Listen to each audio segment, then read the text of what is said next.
unfinished buildings in Poland. What happens to them if they are really in Poland? Let's figure it out. There are no unfinished buildings in Poland and Warsaw. Really none at all. Personally, I know of two. One is from the time of the crisis around 2008, 2009. And one opposite Arcadia in a well-known place from the COVID times. In Warsaw, right? In Warsaw, yes. I actually searched all over Poland. Probably in some village, there might be something. But all the laws concerning the primary real estate market apply throughout Poland. Accordingly, I'll talk about this in a bit more detail now. I'll explain.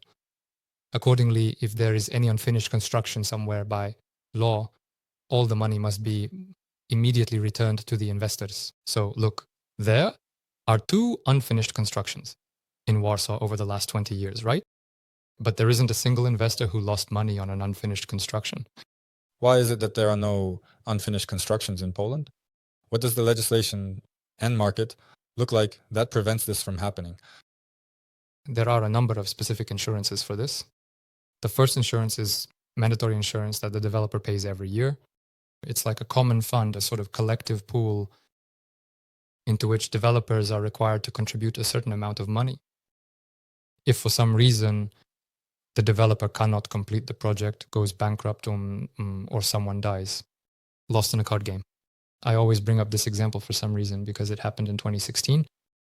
A very well-known developer, due to debts to a casino, they were selling shares, selling real estate at a lower price. That is, an investor would buy an entire building or an entire residential complex, but they managed to get out of it. So they overcame this issue internally and everything was okay afterwards. Such stories happen. And then what happens? Either another developer buys out this asset and completes the construction, or the money is returned to the investors. From this common pool, right? Yes, from these insurances. And look, money from these insurances is given to the investors only if the developer can no longer return the money in any way. But usually developers build everything with their own money, not with loans. These are very wealthy companies. And these same developers, they don't receive the money. Let's say you want to buy an apartment. You say, I want to pay the full 100%. The developer says, we are still under construction for another year and a half. We only need 15. These 15 will be held in a technical account escrow. The account is called differently until the moment he completes a certain stage. Only then does he receive your couple of percent, and then you pay the next 15%, for example. So everything is divided into such... Yes. Thanks to this, you already get some result. You don't pay the developer all the money and then wonder if it will be built or not. You get the shell, as first the pit, then the shell, then the windows, then the interior finishing. Little by little, you pay for this, and the developer gradually recovers the money he has already invested in the construction. Thanks to this, it is a completely safe scheme. It is similar to the Dubai model, for example. Excellent. If you've watched up to this point, it means you're really interested in business in Poland. Support us by liking this video, leaving a comment, and subscribing to our channel. And if you are truly determined to do business in Poland, we can help you with that. Firstly, in the format of training, we have a great educational product on starting and running a business in Poland. Secondly, consultations. And thirdly, dev services, company registration, sole proprietorship, and setting up business processes. Below the video, you'll find all the links. And let's continue watching the episode. And how does Poland and the government intervene in these processes legislatively or otherwise? Do they ensure, somehow guarantee something, like with bank deposits? There is a minimum deposit that the government covers in case of anything. As far as I know, there is no such thing. The laws are simply structured in such a way that the developer does not receive your money. They just remain in a technical account.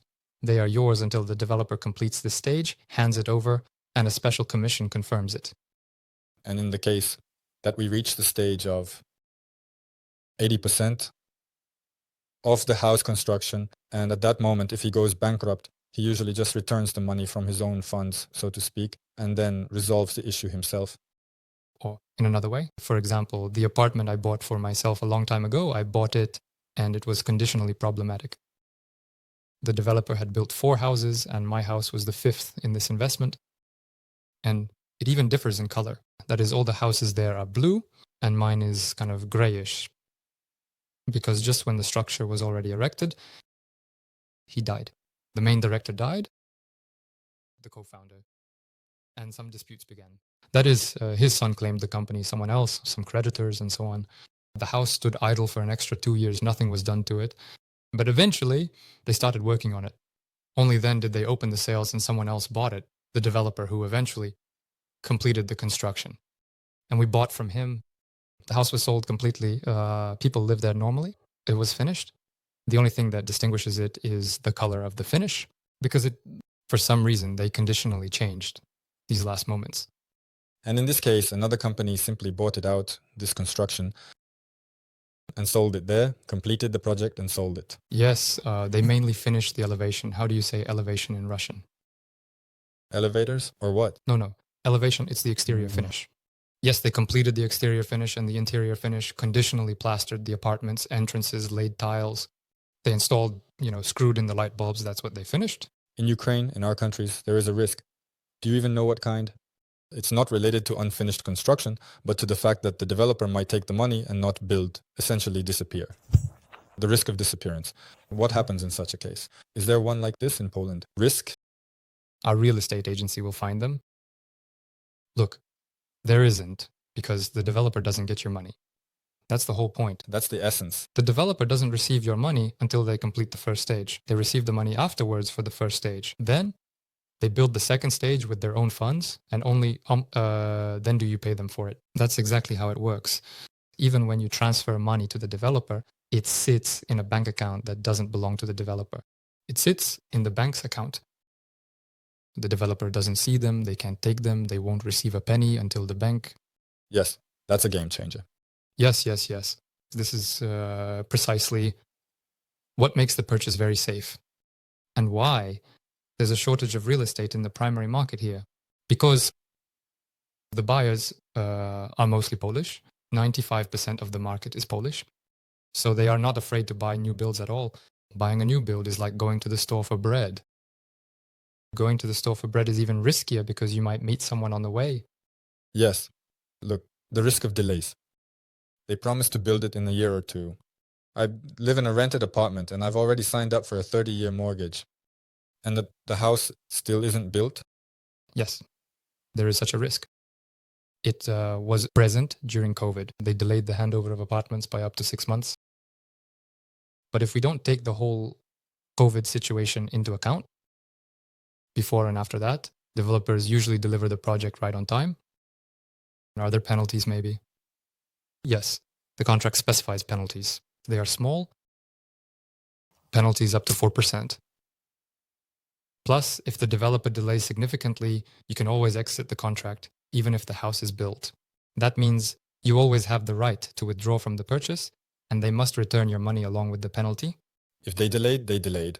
Yes, and from what we see in practice, they either deliver these projects on the exact day or even a month or two earlier. They might even hand it over earlier and give you a sort of informal permission to enter the apartment and start some preliminary renovation work, even before you actually receive the keys. And they do this to maintain a great reputation in the market.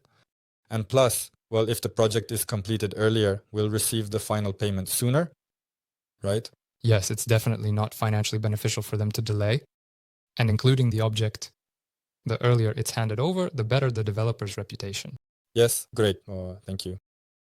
Thank you for watching this video. I believe it was useful for you, and if so, support us by liking this video and subscribing to our channel. Below the video, there's a comment section. Feel free to ask your questions, discuss the episode, and we will gladly answer your questions.